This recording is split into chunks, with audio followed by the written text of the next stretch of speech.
देखकर गलत ही सीखेगा। माता पिता लड़ाई झगड़ा कर रहे हैं तो बच्चे भी लड़ाई करना सीखेंगे। घर के लोग अगर गाली गलौज करते हैं तो बच्चे भी गाली देना सीखेंगे। अब तुम्हें अगर लगता है कि गाली गलौज करने से सब सही होता है तो तुम्हारे बच्चे को भी लगेगा ना। तुम्हें यदि लगता है कि शराब पीना सही है तो कल को तुम्हारे बच्चे को भी लगेगा कि शराब पीना बुरी बात नहीं है। तुम्हें अगर लगता है कि झूठ बोलना गलत नहीं है तो उसको भी लगेगा झूठ बोलना गलत नहीं है। मतलब पालन पोषण कितना इम्पोर्टेंट है। जो पालक होता है उसको सम्यक दृष्टि होनी चाहिए कि मैं जिसको पाल रहा हूँ उसको मैं किस तरह से पालूं।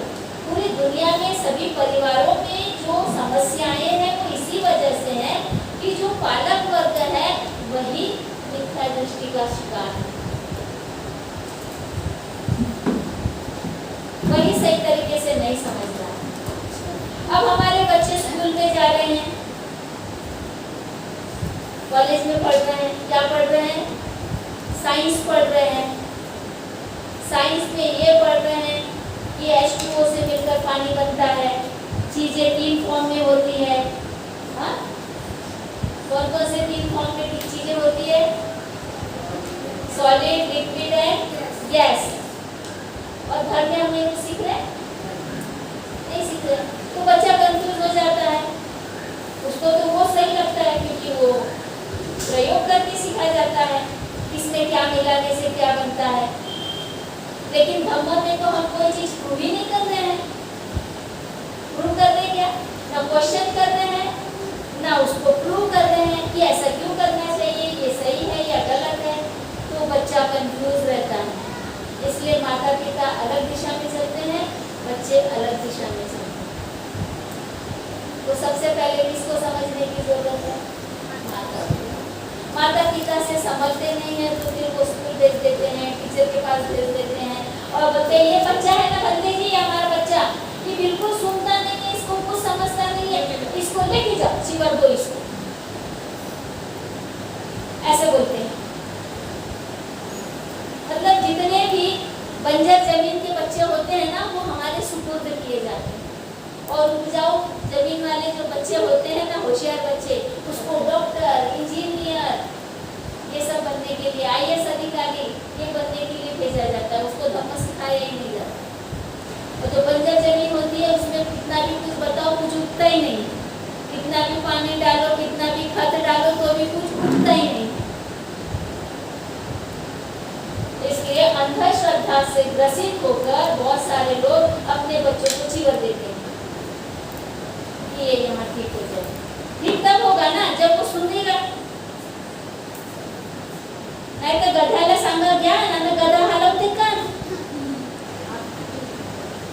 सब गधे जमा हो जाएंगे, उनको हम पढ़ा रहे हैं और वो चुके जा रहे हैं।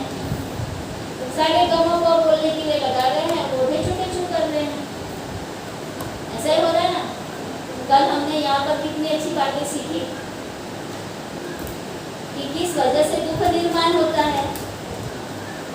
हम आंखों से देखकर आकर्षित होते हैं, कानों से सुनकर आकर्षित होते हैं, स्पर्श करने से आकर्षित होते हैं। हमारे मन में तरह तरह की लालसा, लोभ, आसक्ति जागती है, हाँ, और उससे दुख निर्माण होता है। इतना सुनने के बाद में भी अगर तुम मूर्खों की तरह ऐसे किसी भी काम में लग जाओगे तो तुम सुधर सकते हो क्या? तुम्हारा भला हो सकता है क्या? जब हमने बताया कि टच करने से मन में वासना जागती है तो टच करने जाओगे क्यों जी? सच्चा टच करने से वासना जागती है तो टच करके देखोगे कि कैसे देखते हैं, कैसे वासना जागती है।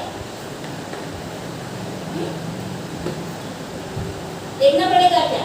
अब किसी ने बोला कि पोटेशियम साइनाइड खाने से आदमी मर जाता है, तो सच में आदमी मरता है कि नहीं ये देखने के लिए तुम पोटेशियम साइनाइड खाओगे क्या? ना? किसी ने बोला कि फांसी लगाने से आदमी मरता है, फंदा लगाने से, तो ये सच में होता है कि नहीं ये करने के लिए तुम फंदा लगा के देखोगे क्या? होता है कि नहीं होता है ये बताने के लिए बचोगे ही नहीं। हर चीज करके देखी नहीं जाती, दूसरों के अनुभव से भी सीखी जाती है।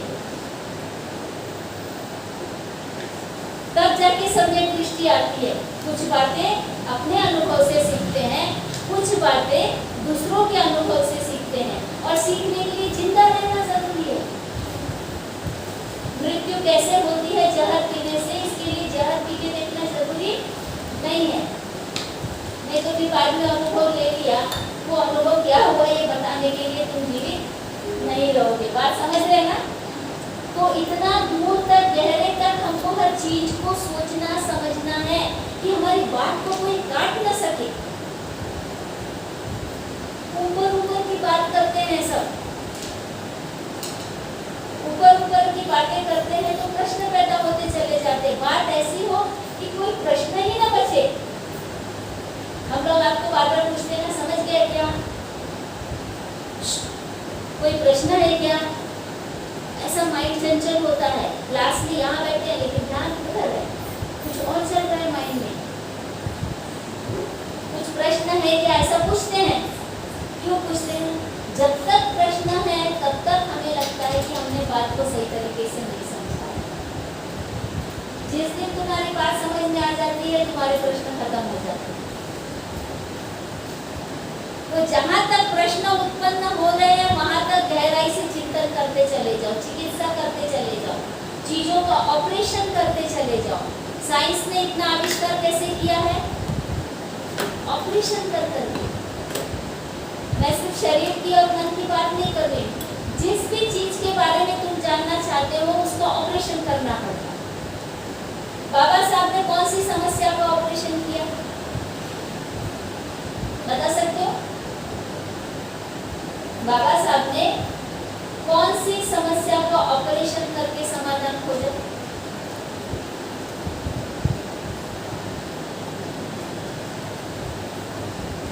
हाँ जी, तो हम अछूत से अछूत बनकर, हम अछूत कैसे हुए? कौन सी समस्या में देखा? अछूत हुए थे ना? हम अछूत कैसे? किसने हमें अछूत बनाया? कब बनाया? क्यों बनाया? उसके पीछे का क्या इतिहास है, क्या कारण है? ये कैसे खोज के निकाला? ऑपरेशन किया। अब ये अछूत होने की समस्या, कोई बॉडी तो है नहीं कि लीले छुरी और काटे और देखे कि हम अछूत कैसे बने, काट के देखते हैं अंदर के पार्ट्स खोल के। ये वैचारिक बात है। वैचारिक बातों का भी ऑपरेशन किया जाता है, तब जाके हमें पता चलता है कि ये विचार कहाँ से आया है, क्यों आया है, किसने लाया है, किस लिए लाया है, इसका उद्देश्य क्या है, इसके परिणाम क्या है। तो बाबा साहब ने क्या किया? अछूतों की समस्या को हल करने के लिए बहुत पढ़ाई की, बहुत अध्ययन किया, सारे लोगों के विचार पढ़ डाले। भारत में जो साहित्य था उसको भी पढ़ा, फॉरेन में जो साहित्य था वहाँ भी वो उसको भी पढ़ा। उन्होंने देखा कि भारत के अलावा अन्य देशों में भी जाति व्यवस्था है क्या, छुआछूत है क्या, और दूसरे जो दार्शनिक है, विचारक है, क्या उन्होंने इस पर कोई बात बोली है क्या? ऑपरेशन ऐसा करना पड़ता है। एक ही बात में डटे रहना या कट्टर हो जाने से कोई रिसर्च नहीं होता है, कोई नई खोज नहीं मिलती है। हम लोग अक्सर क्या बोलते हैं? सूरज पूरब में उगता है और पश्चिम में डूबता है, ऐसे बोलते हैं ना? क्या वाकई में ऐसा है? नहीं। क्या है, सच क्या है?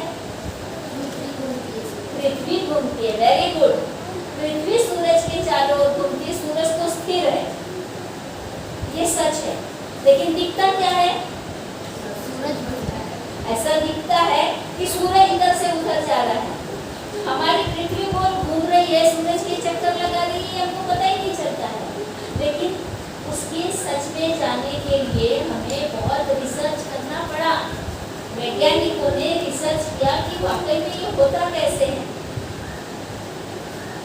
तब जाके पता चला कि नहीं, सूरज पश्चिम में नहीं डूबता है, हमारी पृथ्वी ही गोल घूम के दूसरे साइड में चली जाती है। और दूसरे साइड में जाने से जिधर सूरज का प्रकाश पड़ता है उधर दिन होता है, और जिधर सूरज का प्रकाश नहीं पड़ता वहाँ रात होती है। तो दिन और रात ऐसी होती है। लेकिन अज्ञानता जब थी तो लोगों को ये समझ में नहीं आता था कि दिन कैसा होता है, रात कैसी होती है। तो सच तक पहुंचने के लिए, सही दृष्टि लाने के लिए या राइट व्यू के लिए हमें बहुत मेहनत करनी पड़ती है। आसानी से हमें सच नहीं मिलता। बुद्ध ने भी कितनी साधनाएं की है ना सच तक पहुंचने के लिए। कितने गुरु बदले, कितने लोगों से बातचीत की। सच ढूंढने के लिए समय लगता है, मेहनत करनी पड़ती है। लेकिन हम क्या करते, मेहनत नहीं करना चाहते।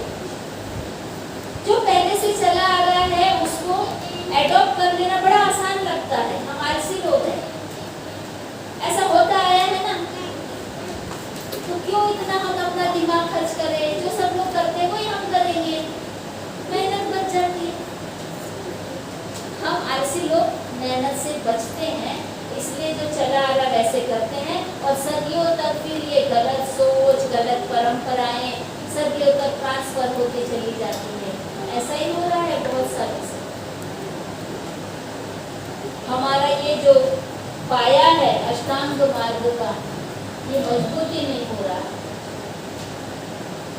लोग जो करते आए हैं ना, यही आज भी हम कर रहे हैं। 2600 साल बाद भी हम लोग यही चीजें कर रहे हैं। अंधविश्वास, कर्मकांड, दिखावा। कुछ जरूरत नहीं है दिखावे की। दिखाना क्या है, करना क्या है, तो अच्छा व्यवहार करना है। ऊपर ऊपर से नहीं, यहाँ से। हम लोग क्या करते हैं, बाहर के लोग रहते हैं ना, उनके साथ में बड़े अच्छे से बात करते हैं और घर के लोगों के साथ में बड़े बुरे तरीके से बात करते हैं। घर के लोगों की इज्जत ही नहीं करते। तो बाहर के लोगों को क्या लगता है, बड़ा अच्छा है ये लड़का, कितना सुशील है, कितने अच्छे से बात करता है, कितना अच्छा व्यवहार करता है। घर में जाओ तो पता चलता है घर के लोगों से तो अच्छा रहता ही नहीं है।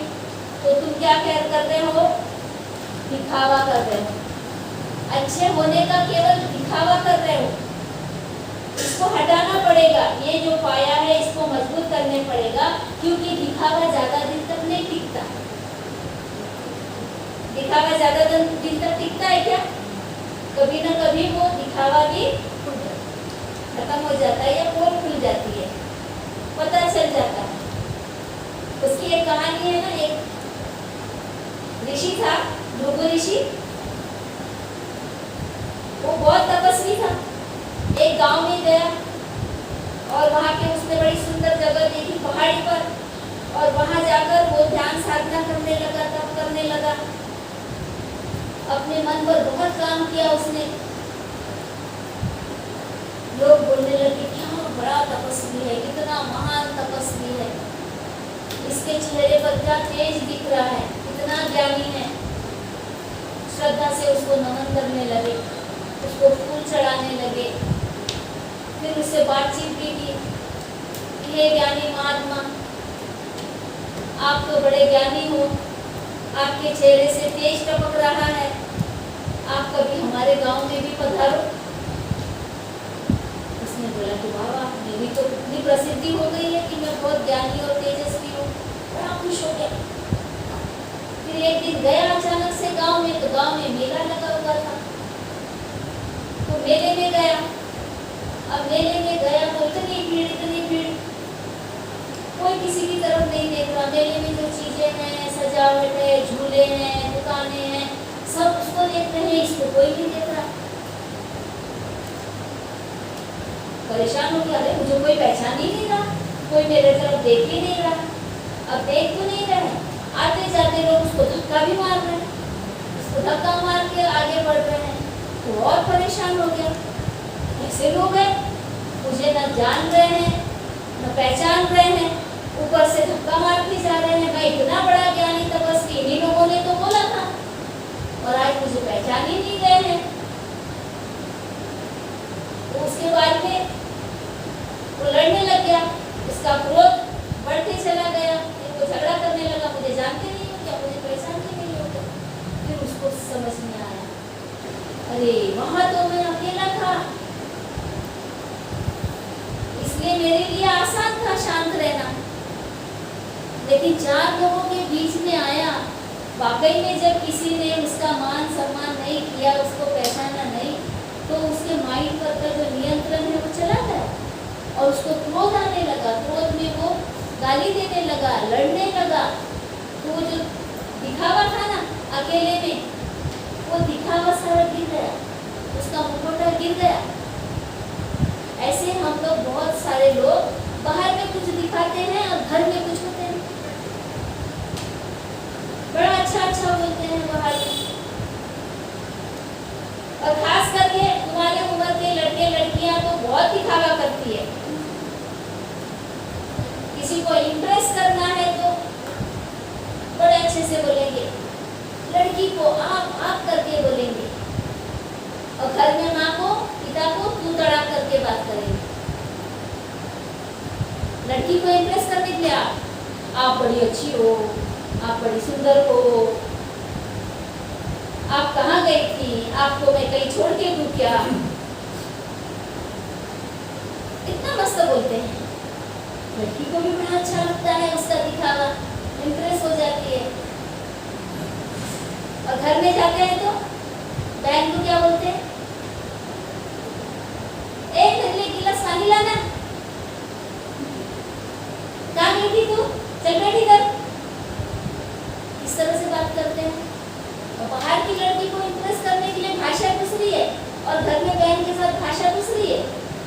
तो आप क्या कर रहे हैं बाहर में दिखावा, घर में दिखावा नहीं, घर में ओरिजिनल है, बाहर दिखावा कर रहे हैं। फिर शादी जब हो जाती है फिर दिखावा खत्म हो जाता है, फिर लड़ाइयाँ शुरू हो जाती है। फिर लड़ाइयाँ शुरू हो जाती है तो दोनों एक दूसरे को टू करके गाली देते हैं। फिर लड़का क्या बोलता है, वैसे आप बोल के बात कर, सारे पति लोग ऐसे बोलते हैं अपनी पत्नी को। तो लड़ाई झगड़े में पत्नी का भी नियंत्रण हो जाता है दिमाग पर से।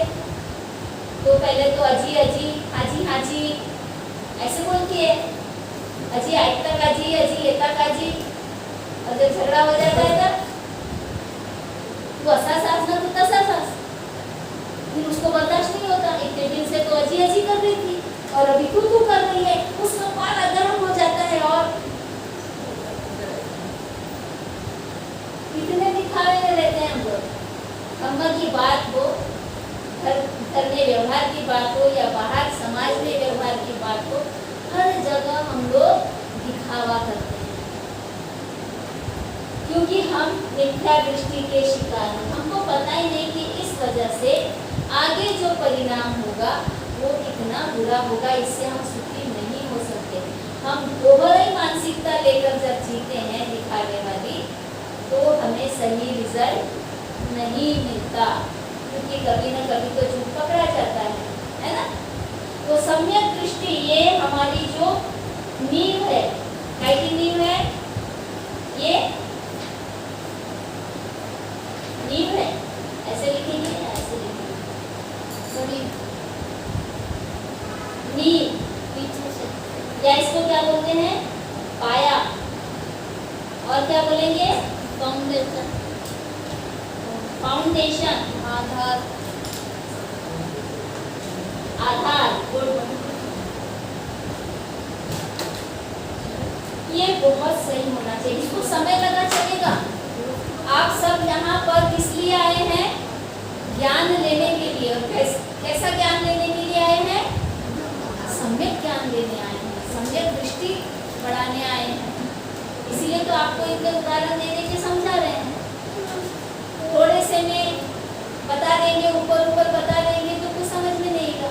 ये चीजें आपके जीवन से जुड़ी हुई चीजें हैं,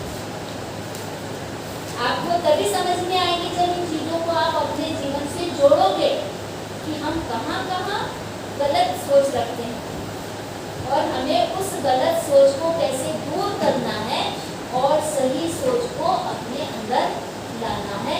तब जाके फिर हम इस पर पहुंच सकते हैं सम्यक संकल्प के साथ। क्योंकि यहाँ अगर हमारी सोच सही हुई, हमारा दृष्टिकोण सही हुआ, तो हमें सही और गलत में अंतर समझ में आता है। क्या समझ में आता है, सम्यक दृष्टि में क्या होता है,